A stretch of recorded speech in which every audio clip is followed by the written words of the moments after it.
Sebelum masuk ke pembahasan tentang ilmu komunikasi, ilmu ini sangat penting bagi siapapun, baik dia seorang wirausaha ataupun dia seorang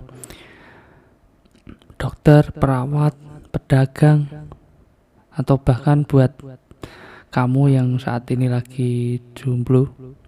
Siapa tahu kesalahanmu menjomblo adalah karena soal komunikasi, dan itu salah satu kabar baik. Ilmu komunikasi ini sangat penting. Kenapa?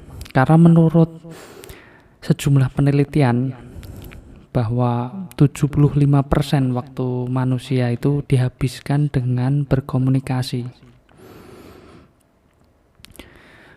Kamu mungkin sering mengalami kekacauan akibat komunikasi karena disengaja ataupun tidak. Namun kamu sering menganggapnya kebetulan saja, atau mungkin ada yang menganggapnya lagi sial. Tapi sebetulnya itu tidak tepat, karena komunikasi itu bisa dipelajari sehingga bisa lebih baik dan kesalahan-kesalahan, kesalahpahaman bisa diminimalisir. Bahkan kadang ilmu komunikasi ini dianggap remeh karena banyak orang yang merasa bahwa sudah sangat bisa dan mahir berkomunikasi karena dari dulu berkomunikasi.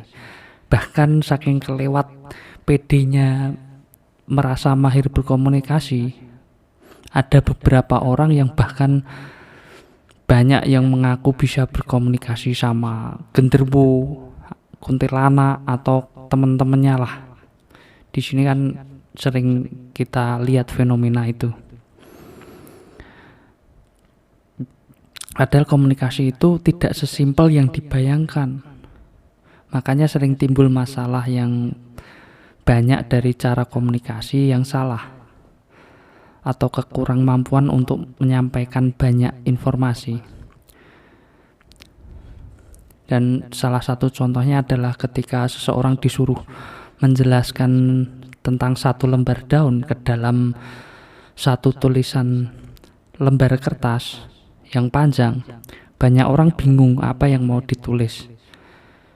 Padahal banyak hal bisa disampaikan dari daun. Contohnya, daun adalah salah satu organ tumbuhan yang tumbuh dari ranting, biasanya berwarna hijau, mengandung klorofil, dan terutama berfungsi sebagai penangkap energi dari cahaya matahari untuk fotosintesis.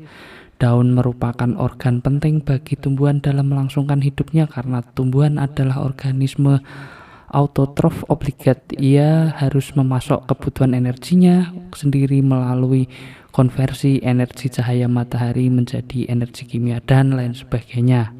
Makanya di Fakultas Pertanian ada banyak buku tentang daun, tidak hanya dijelaskan satu lembar tapi berpuluh-puluh dan berbanyak-banyak buku lah.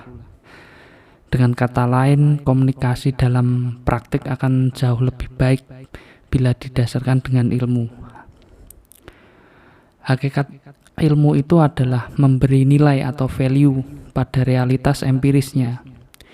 Nilai value adalah sesuatu yang menjadikan sesuatu itu menjadi penting, lebih penting atau lebih penting dari yang lain. Realitas empiris menjadi penting karena mendapat dampak dari ilmunya. Contohnya gigi geraham ketika tidak kita gunakan makan maka kita anggap sepele.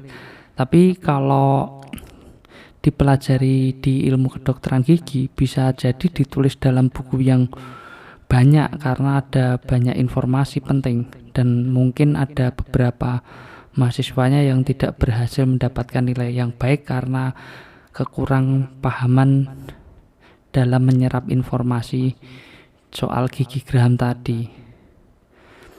Namun demikian, perangkat ilmu komunikasi niscaya membutuhkan bantuan ilmu lain untuk menjelaskan sebuah peristiwa sehingga peristiwa tersebut dapat dimaknai secara holistik dan juga secara komprehensif. Holistik itu melihat sesuatu secara menyeluruh, sedangkan komprehensif itu melihat segala sesuatunya secara lengkap. Mengapa demikian? Ya karena komunikasi bukan merupakan gejala yang tunggal. Dalam komunikasi, gejala yang lain. Demikian juga dengan gejala yang lain, sangat potensial terdapat gejala komunikasi. Contohnya apa? Adalah apabila ada guru fisika yang sangat berpengetahuan sebetulnya dia di bidang tersebut, namun memiliki cara yang tidak bagus, maka berkemungkinan besar pesan dari ilmu yang disampaikan sulit dicerna oleh siswa, misalnya karena terlalu cepat menyampaikan pesan, orang jadi ngeblank, nggak susah menyerap, atau mungkin karena galak sehingga justru siswanya malah takut. Jadi pada intinya kita bisa tahu dari yang sudah kita bicarakan tadi pentingnya akan sebuah ilmu komunikasi.